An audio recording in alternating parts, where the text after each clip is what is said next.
They rolled the dice. The dice came up telling them they would lose 2 carriers. So they changed the rules. On a 30 to 40-foot plank table laid out in the forward mess of the battleship Yamato, wooden blocks stood for fleets, string threaded between pins marked courses, and a single pair of ivory dice weighted in the palm of a junior umpire. Around the table sat the architects and managers of Japan's greatest gamble, Admiral Isoroku Yamamoto, and the group that would try to make his plan look inevitable. The game was supposed to be a test. Instead, it became a ritual of reassurance. This is the story of how a navy that had been winning almost every engagement in late 1941 and early 1942 arranged to have its test validate its plan, and how the honest randomness of a dice roll foreshadowed the catastrophe that followed. It is the story of men who wanted certainty, and of a system that punished bad news, of small margins, a delayed scout, a vulnerable flight deck, a carrier rearming at the worst possible moment, that converted confidence into disaster. Above all, it is an institutional parable.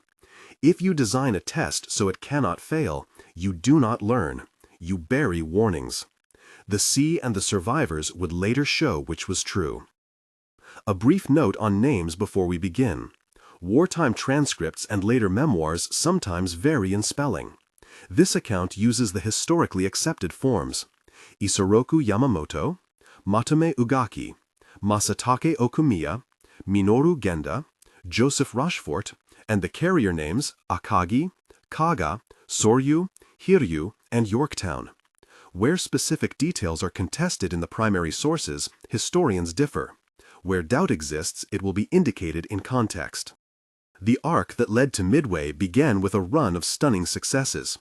In December 1941, the Japanese combined fleet struck at Pearl Harbor and the Pacific Islands, and then in rapid succession seized the Philippines, Malaya, and Singapore, the Dutch East Indies, and much of the Western Pacific. Where determined defense met limited resources, Hong Kong, Wake, Rabaul, the Japanese struck hard and, with audacity and planning, prevailed. The operational logic for Midway was born from that streak: to knock the United States Pacific Fleet out of the fight by drawing its carriers into one decisive engagement, and to do so near Midway Atoll, where logistics and a forward Japanese perimeter would favor the attacker. Admiral Yamamoto believed that only by destroying American carrier strength could Japan secure a strategic position sufficient to force a negotiated settlement, or, at the least, to secure the lines of communication the empire now relied upon. That was his calculus. To carry it out required a complex, interlocking operation: diversionary strikes in the Aleutians, a carrier strike group built around 5 carriers for the Midway operation, fast battleships in support, cruisers and destroyers for screening, and, crucially, accurate reconnaissance. Admiral Yamamoto believed that only by destroying American carrier strength could Japan secure a strategic position sufficient to force a negotiated settlement, or, at the least, to secure the lines of communication the empire now relied upon. That was his calculus. To carry it out required a complex, interlocking operation: diversionary strikes in the Aleutians, a carrier strike group built around 5 carriers for the Midway operation, fast battleships in support, cruisers and destroyers for screening, and, crucially, accurate reconnaissance. Mistakes or surprises anywhere along that chain could fatally compromise the effort. The Yamato's mess deck in early May 1942 was the place where theory met rehearsal. For 4 days, the senior staff carried out tabletop exercises. Courses were plotted, detection envelopes drawn, aircraft cycles simulated. The table was not an artistic prop. It was a machine for turning assumptions into apparent conclusions. Wooden models marked positions. Slips of paper noted aircraft counts, fuel states, and the ever-important range arcs for search aircraft. The umpires, officers assigned to adjudicate, translated operational realities into outcomes, often by means as undramatic as rolling dice and consulting firing tables. In practice, the umpires had discretion. They could interpret a roll as decisive only to a point. They could decide that a carrier struck would in fact limp back to port rather than sink. Their judgments could absorb accidental variables and smooth them away. Into this room entered the psychology of victory. The fleet's recent record was a constant pressure. To say the plan could fail was to admit that Pearl Harbor and the string of conquests had not been absolute demonstrations of innate superiority. There were careers, reputations, and a strategic doctrine at stake. That pressure was not some shadowy conspiracy. It was human nature in uniform, amplified by hierarchy. Officers who voiced uncomfortable questions risked being dismissed as defeatist or as obstructing the will of a commander trusted to win. Matome Ugaki, Yamamoto's chief of staff and the senior umpire on these games, personified that institutional pressure. His position gave him not only a seat at the table, but authority to shape what the table would decide. He had the personality of someone who kept the machine moving and who regarded surprises as problems to be eliminated. He believed in the plan. He believed in Yamamoto. For him, a war game that validated the plan was not merely convenient, it was necessary for the operation to proceed with unity and speed. At the other end of the bench, Masatake Okumiya, a former aviator, later one of the primary memoirists of these exercises, nervously flicked dice. Okumiya played roles in several capacities during the simulations, and later wrote recollections that historians have used to reconstruct the proceedings. On one of the crucial turns, he represented the American side. In his later account, Okumiya described the mechanical business of the simulation. Aircraft sorties were counted, searches were run against prescribed models, die rolls determined whether a strike hit home or whether a scout would spot an enemy carrier at a given distance. The dice were blunt instruments, but with disciplined umpires and rigid rules, they gave actionable predictions. On the morning of the roll that would shape the room's mood, Okumiya threw 2 dice, and the total, plainly read as a 9 on the adjudication table, translated to a result the staff dreaded: 2 Japanese carriers knocked out. The specifics of the damage table are a technical detail, but the implication was not. 2 carriers lost in the initial encounter would wreck the operation's capacity to press home a decisive blow. The room, by the accounts we have, stiffened. What happened next is the moment that gives this episode its force. Rather than treat the roll as a hard test of the plan, a senior umpire intervened. Ugaki had the authority to interpret the play. He chose to reinterpret outcomes that did not fit the assumed script. The umpires amended the consequences, adjusted ranges, and, according to contemporary accounts and later memoirs, allowed models of crippled carriers to reappear later in the simulation, restored to action in ways that the raw dice result would not permit. Okumiya left the table troubled. The game, he later suggested, had stopped being an honest test and had started to become a rehearsal for the one outcome the planners wanted. The mechanics of that intervention mattered in a very practical way. Naval warfare with carriers is as much a dance of timing and vulnerability as it is a clash of firepower. A carrier is not something you count simply by the number of hulls. It is a platform whose combat worth depends on aircraft aboard, fuel, ordnance, the state of the flight deck, and the ability to recover and rearm planes rapidly. During rearming, the flight deck is at its most hazardous. Armed aircraft stand on elevators or deck where a single well-placed bomb or strafing run can ignite a conflagration that ripples through magazines and fuel lines. The simulation's rules, if adjusted to reduce the probability of a carrier being fatally put out of action at the worst possible instant, made the plan look safer than it might be in real weather and real combat. There were other ways the exercise's design softened reality. The simulations tended to limit scenarios the staff would accept.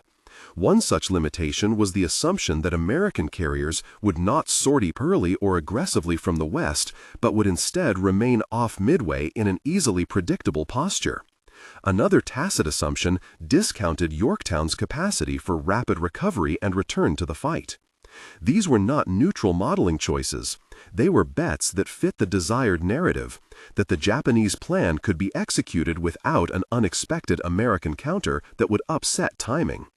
Not everyone on Yamato's staff accepted those bets without protest. Commander Rinoru Genda, a senior aviator and one of Nagumo's air planners, argued for conservative reconnaissance and for accounting for the possibility that American carriers might already be at sea. Genda's concern was not bureaucratic nitpicking. He was probing a key vulnerability. If the Americans sortied early, then Japanese attack cycles and refueling windows could collide with American strikes, leaving carriers dangerously exposed. Genda's voice, in the accounts that survive, was raised against an environment that prized bold action and unified command decisions. He warned of the costs of underestimating the enemy's willingness to be bold in return. Across the table from them, a junior officer assigned to play the American side did his job in earnest. He adopted aggressive tactics, pushing simulated American forces into scenarios the planners preferred to dismiss. He did not misrepresent American doctrine. He brought to the table a contingency the Japanese staff would not accept as likely. These difficult voices were tolerated only up to a point. The game makers could always reinterpret outcomes, redefine ranges, or pare back the variables that made their plan look fragile. Under pressure to produce success, the umpires practiced selective resolution. The psychological climate that made those choices possible had a name among later analysts: victory disease. It describes the steady erosion of skepticism that follows a series of successes. After repeated triumphs, organizations begin to simplify complexity, to act as if rules that have served them when circumstances were favorable would continue to do so in unfamiliar conditions. That complacency is institutional. It creeps into training, reassures commanders, and punishes dissent. In the Yamato mess, victory disease made honesty difficult and made the staff's testing apparatus pliable. The contrast between the table's ritual and what was happening elsewhere in the Pacific could not have been starker. Far from the varnished planks and the polite hustling of umpires, a cramped room at Station Hypo in Pearl Harbor was gathering stray threads of Japanese communications into something coherent. Joseph Rochefort led an ad hoc network of codebreakers and analysts who had, over weeks and months, pieced together fragments of intercepted radio traffic. The code they were breaking did not hand them a map of Japanese plans. Rather, it produced hints and patterns, references to an objective designated AF, to carrier tasking, to the movement of forces. It was laborious, human work. Intercepted syllables and frequencies pulled into lines that could be read if someone had the patience and the intuition to see them. Rochefort and his small team settled on a hypothesis. AF was almost certainly Midway. To test that inference, they invented a ruse that is now a classic of intelligence tradecraft. They arranged for Midway to transmit a public message about a local water distillation problem. The Japanese base would be listening. When Japanese traffic later contained a reference to AF and then to a problem with water on that atoll, the Hypo team took that as a confirmation. The intercepts really did refer to Midway. The method was risky in a domestic sense. It involved deception, but it was elegant in its economy. Intelligence is often not a monolith but a patchwork of informed bets. Rochefort's bet would prove decisive. These two scenes, Yamato's table and Hypo's cramped office, moved in different tempos and with different instruments. One depended on authority and adjudication. The other depended on patient inference and a willingness to follow inconvenient clues. One rehearsed certainty. The other sought to discover contingency. Which practice the admiralty of each nation had nurtured would matter. When the Yamato games allowed the dice to be massaged and the room exhaled relief, a chain of choices followed. If a test must produce victory to be accepted, then impractical but reassuring assumptions become doctrine. If the chief umpire can overrule a roll that says you're likely to lose, then that roll stops functioning as a warning. The human cost of that substitution is not an abstraction. It is pilots lost over warm water, carrier crews trapped in burning decks, and a fleet's strategic flexibility ruined by a single cataclysmic day. The war games did not happen in a vacuum. Naval planning is technical, and a few practicalities bear repeating because they are central to understanding how a dice roll becomes a disaster. Carrier task groups operate on circadian cycles of aircraft operations. Scouts fly out in defined search patterns. Strike groups time their launches so that returning aircraft meet replacement ordnance and fuel needs. A scout that returns minutes early or late can change the location and timing of a strike, and a single delay in spotting an enemy task force can leave carriers rearming and defenseless when the enemy arrives. Flight deck processes, recovering, rearming, refueling, concentrate explosive potential. Ammunition, aviation fuel, and ordnance all sit close together during rearming. A single fortunate strike in that window can set off chain reactions neither side desires. The war games gave weight to assumptions that minimize these vulnerabilities. They treated some variables as unlikely or controllable. They downplayed the possibility that Yorktown, hurriedly repaired after the Coral Sea, might re-enter the fight sooner than expected. They discounted the possibility that American command would accept the risks of launching torpedo attacks with high expected casualties in hope of gaining even a slim window for follow-on dive bomber strikes. Those tactical details are not abstract. They were the concrete mechanisms by which the dice's numerical abstraction, 9, would play out in steel and flame. Inside the Yamato staff, the dice episode produced unease among a few who would later become witnesses. Okumiya's recollections convey the tangible discomfort, the clack of dice, the shift in posture when a result suggested catastrophic losses, the administrative hand that smoothed the record into acceptability. Retrospective accounts vary in emphasis and detail. The exact words spoken, the precise mechanisms by which an umpire intervened are the subject of memoirist friction. But the broad pattern is consistent across sources. The game was constrained to produce affirmation. As the tabletop rehearsals wound down, the plan rolled toward implementation. The fleet disseminated orders. Signals were sent. Carriers moved into position to begin the complex choreography of Operation MI. For the men at the table, the game was over. For the planners, it was time to test whether a script welded in a room could survive the free randomness of a real battle. If a test is falsified by a single result, if a throw of the dice produces a result incompatible with the desired outcome, the honest course is to change the plan. The perverse alternative is to change the test. That latter option was the one Yamato's umpires chose. It is easy to imagine the reasons in human terms: fear of delays, faith in an aggressive plan, the need to retain unity of command. It is harder to imagine the consequences while still in the mess, because consequences are measured in lives and hardened decks, and those numbers had yet to be tallied. At this juncture, pause and imagine the contrast in two rooms: the Yamato mess, where the plan was massaged until it fit, and Hypo, where a team combed radio traffic for anomalies and clues. The two were operating on divergent epistemologies. One relied on institutional assurance, the other relied on tentative inference and a willingness to be surprised. That divergence would produce a collision in June, and a momentum that carried both fleets toward that collision was a mix of arrogance, improvisation, intelligence, and contingency. Before the fleets collided, there was another small human detail worth noting: the role of repair and improvisation. The carrier USS Yorktown had been badly damaged in the Battle of the Coral Sea a few weeks earlier, but had been patched and hurried back into operational condition. The decision to spend resources and effort to get Yorktown back into action came from Admiral Chester Nimitz's command in the Pacific and from a willingness to take logistical risks. That willingness was an American organizational trait visible in several theaters: to accept short-term inefficiency and risk in order to strengthen options in the near future. On the Japanese side, by contrast, the tendency was to lean on precision, timing, and pre-baked plans, and to be less tolerant of messy contingencies. These differences in organizational culture mattered because naval war at carrier range is a game of options.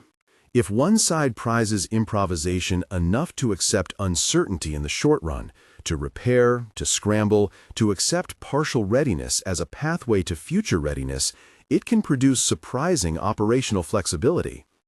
If the other side prizes timing and polished execution and CF discounts contingencies, it may lose when the unexpected arranges itself at the precise moment that matters. By the end of the Yamato exercises, most things looked tidy. The blocks were in place, the plan survived its tests in all but the most inconvenient readings, and a sense of forward inevitability settled in. But the game had highlighted a hinge point, a narrow corridor of time and chance in which reconnaissance and timing would determine whether carrier flight decks would be safe or catastrophic. The dice had shown that corridor as treacherous. The room had chosen faith over caution. If you find this kind of deep history useful, please like the video. It helps others discover these untold moments. Beyond these rooms and the polished brass and varnished decks, individuals prepared in their roles.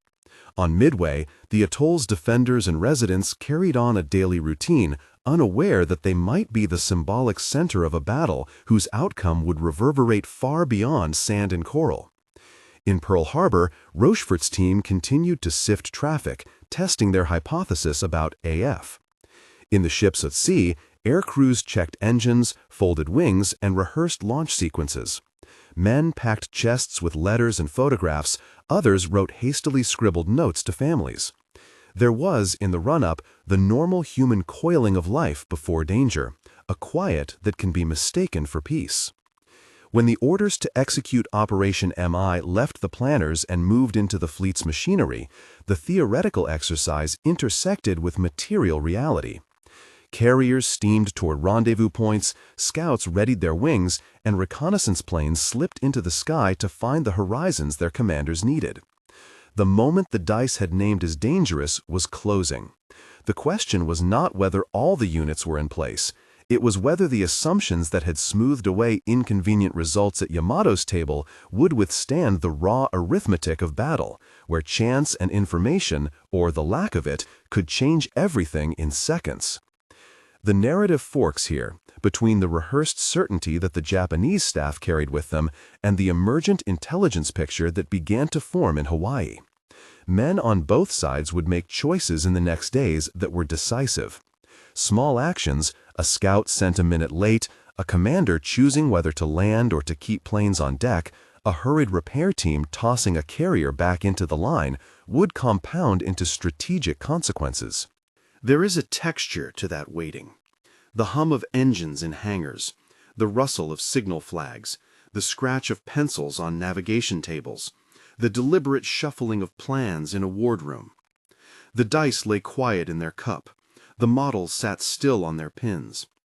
Outside, the ocean moved under a sky untroubled by the knowledge it would carry smoke in its belly in a few days. Inside, men argued, prayed, and prepared. The discrepancy between the studio certainty of the Yamato table and the humble uncertainty of code-breaking would be tested on a June morning that the dice had warned about. The next phase, how Hypo's inferences hardened into operational knowledge for Nimitz, how Yorktown's condition would be judged, and how timetable frictions would play out in the open, belongs to the days immediately ahead. Decisions made then would either vindicate the massage of the test or prove the dice were right. But before the first torpedo left an American deck, before a dive bomber's shadow angled down toward a carrier presenting its deck as a target, the stage was set by much subtler things. The willingness of planners to hear bad news, the integrity of a test's design, and the patience to face contingency rather than smooth it away. Those small bureaucratic choices, how to run a war game, whether to accept a bad roll, set in motion outcomes far larger than any roll of the dice. When the dice lay quiet and the blocks were stowed, the fleets began to move. Men who had argued in the Yamato mess took their places aboard ships and on carrier decks. Across the ocean, a different kind of argument was still being waged in the cramped, cigarette-streaked rooms of Station Hypo at Pearl Harbor. There, Joseph Rochefort and the handful of linguists and radio men around him were converting fragments of traffic into a working picture. Where Yamato had softened its test to reflect a preferred future, Hypo was hardening a hypothesis into action. Admiral Chester Nimitz did not have the luxury of certainty. He had, however, what matters in war: information, judgment, and a willingness to accept risk. Intelligence from Hypo, the AF is Midway inference, was not a neat telegram of enemy positions. It was an accumulation of hints, reference patterns, the water distillation ruse that produced a confirming line in Japanese traffic, and the intuition of analysts who saw connections where others had seen noise. Nimitz made a choice born of imperfect data. He concentrated the available carriers, Enterprise, Hornet, and the hastily repaired Yorktown, and prepared to use them as bait. The trap would rely on timing, patience, and the same fragile things the Japanese planners had tried to smooth away: reconnaissance success, the survivability of aircraft on deck, and a cascade of chance aligned in a narrow window. For the American aviators and sailors, the days before June 4 were occupied with practicalities: grits and coffee, fuel lines, engine checks, the greased choreography of catapult crews and ordnance handlers. Men folded wings, tightened harnesses, and wrote postcards. Torpedo squadrons practiced low-level approaches into harmless seas, even as their superiors worried that their aircraft, the TBD Devastator and the Douglas TBD variants then in service, were already becoming fragile tools against modern fighters and flak. They did not know that their sacrifice might be the hinge on which a battle would turn. On Japanese carriers, the tempo was different. The plan had been practiced and rehearsed. Decks were stacked with ordnance for the planned strike on Midway. Pilots briefed on timing and targets, crews balanced weight and fuel, and Nagumo's carrier force readied for the sort of precise execution Japanese doctrine prized. Yet under those polished routines lay the vulnerabilities the war games had minimized. If reconnaissance failed, or if American forces appeared at the wrong time, Japanese carriers might be caught in the act of rearming, decks crowded with armed and fueled aircraft, and become floating tinderboxes. Reconnaissance would prove to be the decisive thread. The Japanese scouting system depended on cruisers and seaplanes pushing out in broad patterns, relaying sighting reports that commanders would use to fix enemy locations. On June morning, the system produced a critical, contested series of sightings and reports. One scout found the American carriers, but the timing and the interpretation of that sighting created the confusion Nagumo faced. Some accounts emphasize that the sighting arrived late and that the coordinates and estimated course were imperfect. Other sources suggest miscommunications and transmission delays made the report harder to act on than it might seem in hindsight. Historians differ about exact timings and phrases of the radio messages.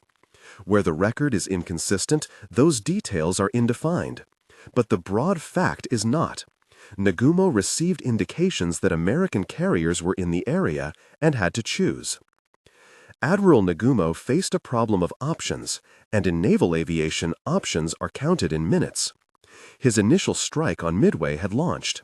Many of his aircraft were fueled and armed for that mission, and the carrier's flight decks were preparing to recover returning planes and prepare for the next sortie. When the report came in that American carriers were present, Nagumo had to decide whether to rearm planes for a renewed strike on Midway or to prepare an immediate strike against the American task force. That decision is the fulcrum of the episode. Rearming for a shore strike meant ordnance and bombs would cover decks. Rearming for a carrier strike required different weapons and different timing. Either path carried danger. What followed is, in many narratives, the most tragic of ironies. The torpedo squadrons, flying slow, low-altitude attacks without effective fighter escort, launched with bravery that is difficult to convey in simple prose. They flew into clouds of enemy fighters and concentrated anti-aircraft fire. Squadrons from Enterprise, Hornet, and Yorktown pressed the attack. Their planes were cut to pieces. The names of those who flew into the guns became memorials in dispatches. Lieutenant Commander John C. Waldron of Torpedo 8 and the men of that squadron pressed an attack that left only one survivor, a young aviator named George Gay. Gay would later float in the sea, wounded and watching the clean, fatal arcs of dive bombers strike Japanese carriers. Those torpedo attacks were costly in life and aircraft, and from a strictly tactical view, they failed to score hits. But tactically, they achieved an effect almost as valuable. They drew down Japanese combat air patrols, pulled fighters to low altitude, and fixed Japanese gunners on low-level targets. In doing so, they opened an avenue for something else. That something else was the arrival of the dive bombers, SBD Dauntlesses launched from Enterprise and Yorktown, coming in at altitude and finding the carrier's decks crowded and precarious. The timing was such that when they arrived, the Japanese carriers Akagi, Kaga, and Soryu presented decks where armed aircraft and ordnance lay exposed. In minutes, bombs found their marks, explosions spread, fires ignited, and command spaces were blanketed in smoke.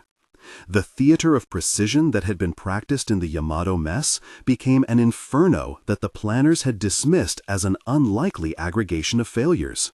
Within a short span, 3 carriers were mortally wounded. One would later be scuttled, another would burn. The loss was immediate and decisive. Hiryu, the 4th carrier, did not join that initial catastrophe. She remained the last hope of the Japanese strike force, and launched counterattacks that would, in turn, find and damage the USS Yorktown. For a brief and bitter interval, Hiryu's planes struck back effectively, inflicting severe damage on Yorktown and on American air assets aboard her decks. Yorktown would take hits that eventually led to her abandonment and later sinking. But Hiryu's reprisal would be a last stand. After Yorktown was put out of action, American planes, launched with haste and nerve from the remaining carriers and from Midway's airfield, found Hiryu and struck with lethal precision. Hiryu's end followed the template of the earlier carriers. The 4 Japanese carriers that had been the spearhead of Yamamoto's plan were gone. These are the broad strokes familiar to many histories of Midway. What matters for the argument at hand, the central claim of this narrative, is that the sequence of events that morning unfolded in precisely the pattern the unmanipulated simulation had shown: carriers vulnerable while rearming, timing as decisive as firepower, and reconnaissance failures that brought disaster in a narrow corridor. The dice had produced a warning. Reality brutally confirmed it. There is moral clarity in recounting the tactical arc, but the human cost requires humility. Hundreds of men on both sides died that day. Planes burned and sank. Families received telegrams and letters with truncated sentences. It is appropriate to treat those losses with reverence rather than rhetorical flourish. The strategic losses that followed were less easily mourned in a single breath. Japan lost most of the highly trained carrier aviators who had been at the heart of its early victories. Training programs did not turn young men into veteran strike leaders overnight. Experience, measured in sorties and in the lean discipline of combat, had been depleted. Ships can be replaced, eventually, but trained human beings cannot be recreated on the same timescale. That asymmetry, more than hull counts, would shape the war's long arc. The American side also paid dearly. Yorktown's damage and eventual loss were real blows, and hundreds of Americans perished.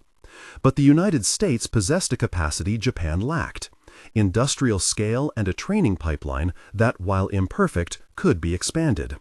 Where Japan could not easily replace pilots or build carriers at American speed, the U.S. Navy could, given time, produce new Essex-class carriers and train air crews in numbers that would overwhelm attrition. The strategic equilibrium shifted on that day because the balance of replenishment lay on one side.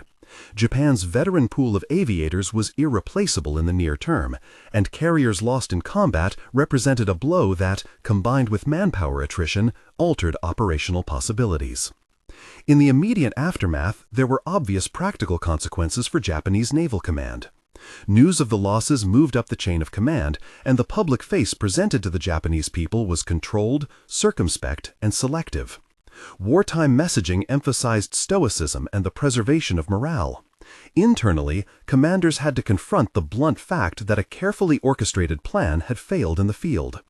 Historians debate how much internal criticism there was, and archival sources show degrees of variation.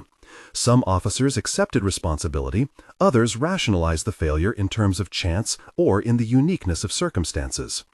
What is clear, though, is that the loss shook the Japanese Navy in ways beyond the immediate tactical defeat. It undermined the doctrine that had permitted immaculate planning to substitute for robust testing. There is a particular irony in the way the post-battle narrative unfolded. The very mechanism intended to validate the plan, the war game ritual, had insulated planners from inconvenient information. The dice, when allowed to speak honestly, had been a simple, blunt test of plausibility. When the test was massaged, the feedback loop that could have produced adaptation was broken. This is not to say that a single honest roll would have changed the course of history on its own. War is complex, many variables collude in outcomes. But organizational learning relies on feedback, and the Yamato exercises had turned feedback into approval. Historians who have studied Midway have drawn out variations on this theme. Some argue that the decision culture aboard Yamato was a symptom of a larger institutional pathology. After a string of victories, the imperative to maintain momentum and unity of command became stronger than the appetite for dissent. Others point out that the Japanese system rewarded boldness and punished caution, and that the psychological cost of dissent, being labeled obstructive or alarmist, creates incentives that distort decision-making. This is not an accident of that particular navy in that particular moment. It is an illustration of how human organizations respond to success. Victory can numb the faculties of judgment and make the improbable seem improbable indeed. Another direct consequence of Midway was the way it reshaped operational options in subsequent campaigns. With its carriers gone and its veteran pilots diminished, Japan moved from an offensive posture to one forced onto the defensive. The offensive thrust that had produced rapid gains in late 1941 and early 1942 was blunted. The attritional character of Pacific warfare, islands, logistics, and industrial throughput favored a nation that could replace ships and planes in volume. Japan's strategic calculations after Midway incorporated the painful recognition that attrition in trained personnel, not merely in steel, would determine the tempo of future operations. Guadalcanal and the grinding campaigns that followed illustrated this point.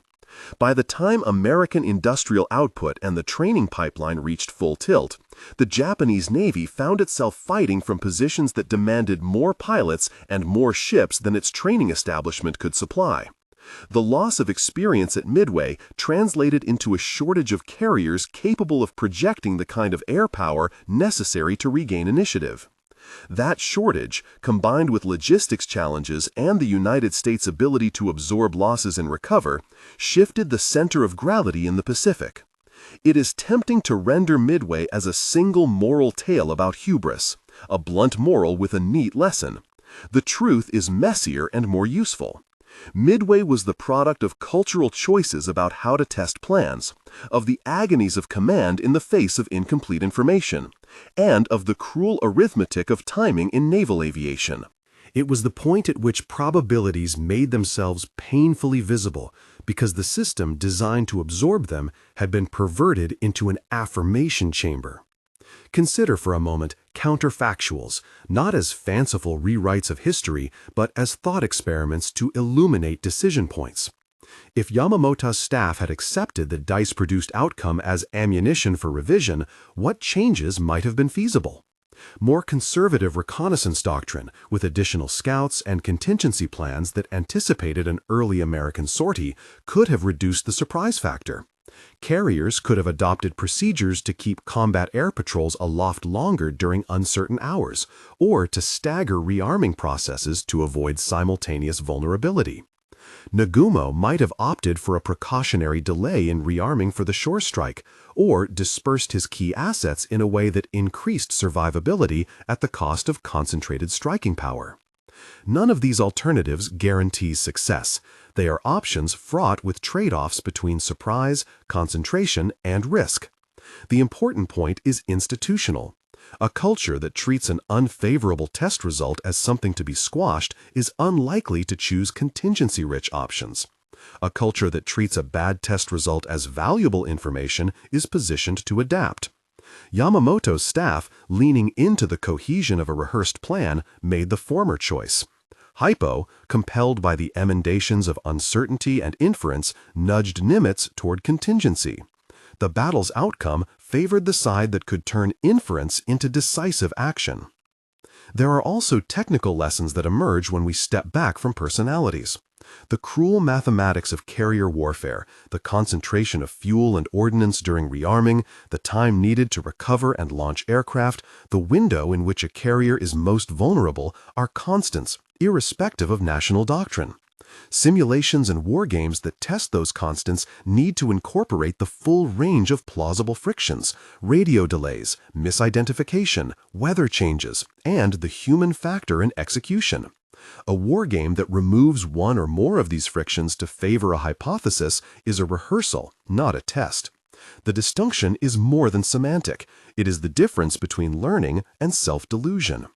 Midway also underscores the role of intelligence as a strategic force multiplier. Hypo's work did not remove chance, it reduced it. Intelligence, when accurate and acted on, compresses decision time and can allow a commander to position forces where they matter most. Rochefort's team did not miraculously read minds. They applied method, discipline, and a willingness to act on circumstantial confirmation. The Japanese staff's unwillingness to treat inconvenient results as data, while Hypo treated ambiguous signals as hypotheses ready for testing, created the asymmetry that proved decisive. In the years since, military thinkers and organizational scholars have used Midway as a case study in confirmation bias, victory disease, and the perils of ritualized testing. The cautionary value of the episode is not that all planning is suspect, or that wargames are worthless. Rather, the lesson is about design and culture.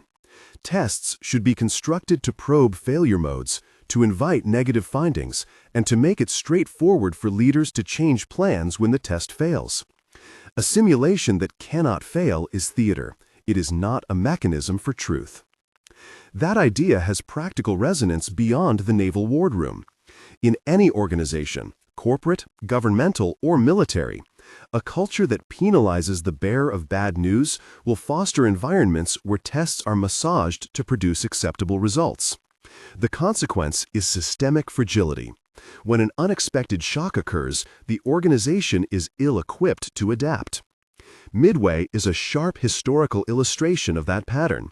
The stakes for the Japanese Navy were existentially high, and their testing apparatus had been turned into a legitimizing ritual rather than a corrective mechanism. Yet, even as we draw lessons, it is important to maintain balance. The Japanese officers who sat at Yamato's table were skilled professionals operating under pressures that are easy to judge in calm hindsight. They were not villains in a melodrama. They were human beings embedded in a culture and a strategic moment.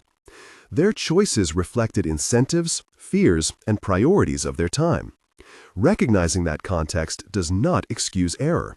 It clarifies how easily organizational incentives can produce catastrophic outcomes. We return, finally, to that quiet image that opened this account. A pair of dice on a wooden table, ivory pips catching the light, a score that said 9. The dice were not mystical arbiters. They were a blunt instrument that, when applied with integrity, pointed to an uncomfortable probability. The choice to ignore that probability and to remake the test to support a desired conclusion did not eliminate risk. It made it more lethal. 6 weeks after the games, in a few furious hours of flight and fire above the blue Pacific, the honest mathematics of chance and timing that the dice had hinted at were rendered in steel and human loss. Midway's place in history is not merely as a turning point on a map. It is a standing caution about how organizations validate plans and how they handle bad news. It shows the interaction of intelligence, improvisation, and institutional culture, and how a single institutional habit, practiced repeatedly, can magnify into catastrophe.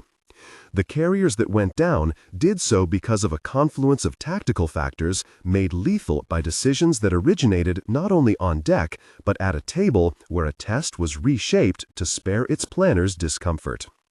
There are no easy consolations. The sea keeps its record in wrecks and memorials. The survivors and the families of the lost carried the human cost. For historians and leaders, the instrumentality of that lesson is clear. Cultivate systems that reward honesty, design tests that can fail without punishment, and insist on simulations that highlight vulnerabilities rather than conceal them. On the Yamato's table, a junior officer once let the dice fall. The number was not welcome. The room adjusted the interpretation to spare the planners the moral and organizational pain of reconsideration. The ocean, indifferent to human vanity, later performed the honest accounting. If this account has a practical residue, it is this: when the question is whether to change the plan or to change the test, choose the plan. Let the test be allowed to fail.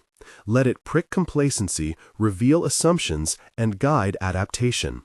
The dice, when permitted to tell the truth, are merciful in the clarity they give.